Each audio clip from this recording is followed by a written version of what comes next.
உம்மை பின்பற்றாமல் உம்மை விட்டு திரும்பி போவதை குறித்து என்னோடு பேச வேண்டாம். நீர் போகும் இடத்திற்கு நானும் வருவேன், நீர் தங்கும் இடத்திலே நானும் தங்குவேன்.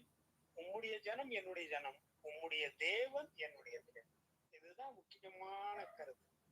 உன்னுடைய தேவன் என்னுடைய தேவன்.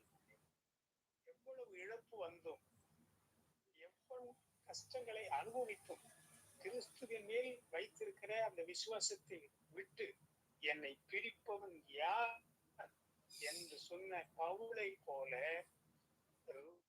விடாமல் தன் மாமியை பற்றி கொண்டார். வாசிக்கிறோம்.